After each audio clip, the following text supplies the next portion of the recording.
guys, ebi ń pa mí because mo ti jí ti pẹ́. So mo bó oúnjẹ dání bí bàbá Àdùkẹ́ ṣe ń drive mi jókòó sẹ́yìn. Mo ti bàbá ṣe mú fork.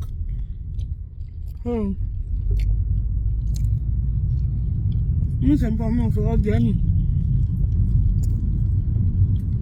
Mo máa ń tún lọ jẹ́ ní school. Ebi yóò ti máa pa mí too much. Ẹ wá jẹun o. Ẹ wá jẹun.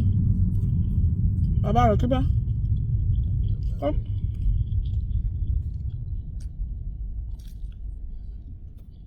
Kí ló sọ àwọn ọlọ́pàá ń bì? Nǹkan kan ṣẹlẹ̀ kọ́ nìyẹn.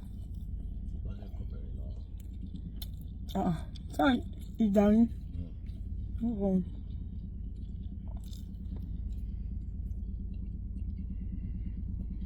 Mo láti mọ ìṣe macaroni yìí kó rọ pọ̀tọ̀pọ̀tọ̀.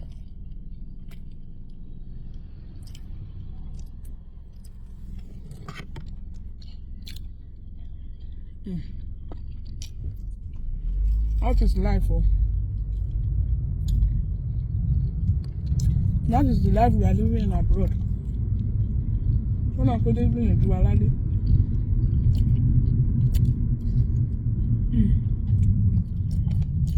Last Friday of the month.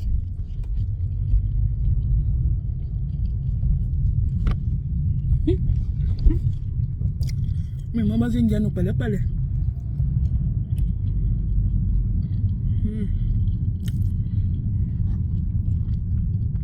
Wàhálà ẹlẹ́yìn mẹ́ta ju kéèyàn ra búrẹ́dì lọ. Búrẹ́dì lọ́nà. Ó kàn omi tí ò fi sanwó ló kú báyìí. Mi ìdẹ̀rù mi tí ò fi sanwó, mi lọ sanwó. Màá lọ sanwó ní skul wa ní tọ́lẹ̀tì. Màá tán lá.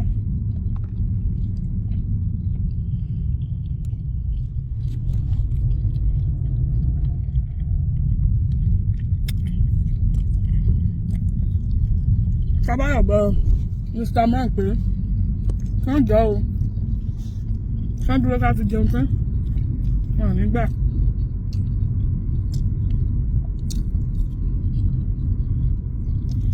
Tí bàbá Àdùkẹ́ bá lọ jẹ president Nàìjíríà, ẹni bá kọ́lé ibi iṣẹ́ wọn sáàkì rẹ̀ ni.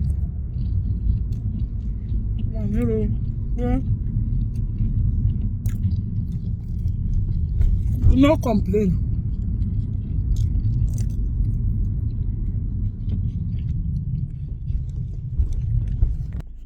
Olúwa ṣe bàbá Àdùkẹ́ padà páàkì láṣìláṣì.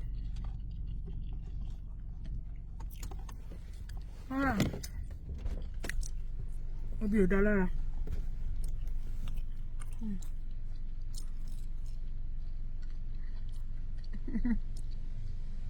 Guys, see you when I come back.